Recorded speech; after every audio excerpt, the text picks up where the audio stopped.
Hey everybody. So I've been getting a lot of comments about the Dollar Tree stackable planters. So I thought I might as well go check them out myself.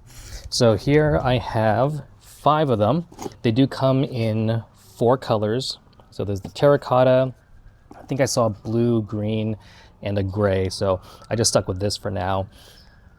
Pretty straightforward, where there are 3 places to put your plants. They'll each stack on top of each other. There are these drainage holes that you have to pop out yourself, which are pretty easy to pop out. You just kind of push them through.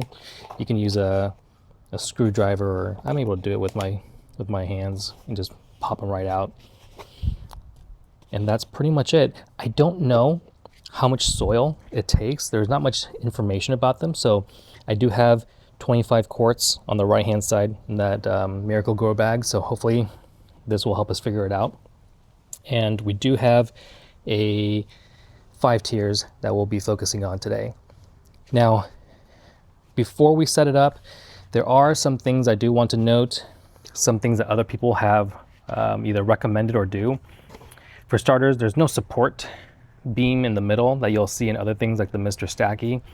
So I've seen a lot of people drill out the center. So they'll just drill out this hole and put a support beam, whether it's rebar or a PVC pipe, down the center. We won't be doing that today. I'm just sharing in case you're curious. The other thing that I've heard other people mention, which we will be experimenting, but we won't know the results today, is that some people are saying that these do dry out very quickly. So some are actually not punching out these holes. So I'm gonna punch out 3 of the tiers, but then I'll leave 2 tiers with the holes in them and see how we see if there's a difference there. So why don't we get started?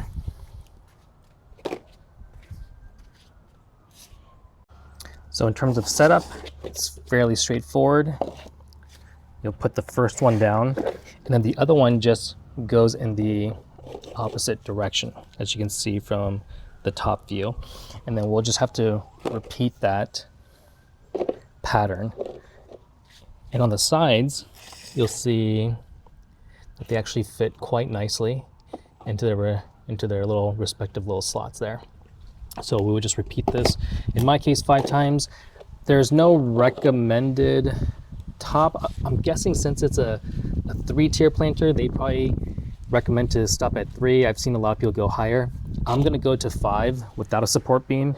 I've seen people go up to 10 or 12, but of course, definitely recommend a support down the middle at that point.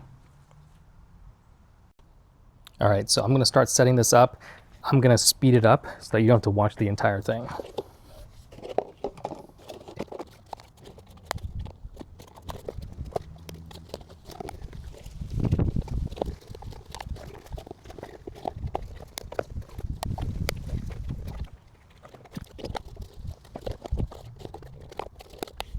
Okay, so something interesting I noticed is that not all of these are easy to pop through as I thought.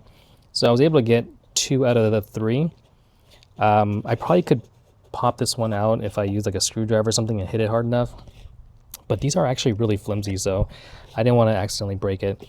But this will actually work for the experiment. So I'm going to try and see if one of the pockets does better versus the other 2 with holes. I'll definitely leave this one intact just so that we have something else to compare with.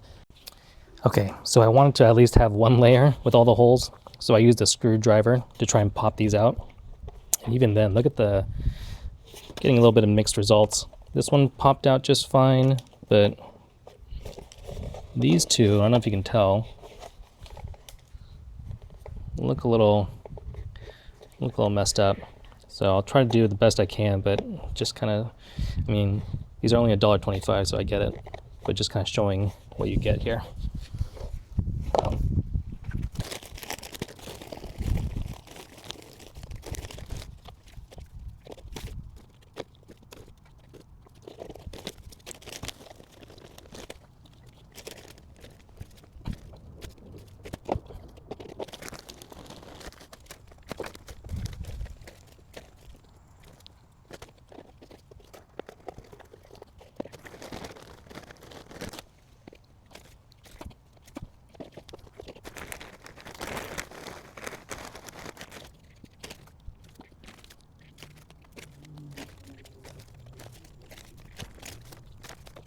All right, so looks like it took up almost the full bag.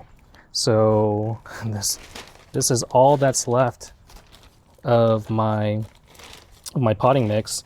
This is a 25 quart bag. If I had to guess, it's all 5 tiers took up, I don't know, 23, 24 quarts.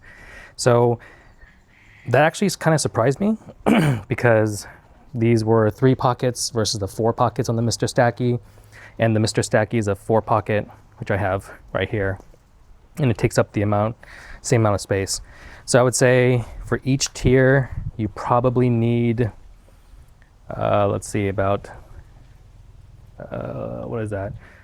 25 by almost like 4.5 quarts, roughly, per tier. And that should fill it all up. Now, what I have is the bottom tier is completely open in terms of the holes. This one is completely closed. And then these 3 tiers above each have 1 pocket, which I'll label on the outside later on to see which one it is. I plan on planting the succulents on the top. I have some herbs here that I plan on planting on the second layer, and some strawberries as well. All right, so I decided to plant and water and kind of show you guys. For starters, you can see the water trilling down right there. That's because this pot has the bottom holes created, and so does this one here. So you see that dripping down here. However, on the other side, this one does not have a hole, and so naturally nothing drips down there, and neither does this one. And already you can see there is a little bit of a dry spot. It might be harder to tell, but it is a little drier on the back. So that's something to consider. I mean, it's holding in the water just like we want it to, so hopefully that helps with the dryness issue. But this does mean that it makes it harder to water. So you do have to water almost every pocket in a way. Whereas before you might have been able to get away with watering the first 2 layers and letting it drip and trickle down. But because I've purposely not removed some of those holes, I'm gonna have to water them all just to make sure that they all get the water that they need. So I hope this was helpful. Let me know if you have any questions, and I'll definitely report back on if this makes things a bit easier for the plants. The bottom 2 layers I do have all strawberries, so hopefully that will help make the test a little bit more consistent. And I've got some herbs on this second layer and some succulents at the very top. Hope this was helpful, everyone. Thank you.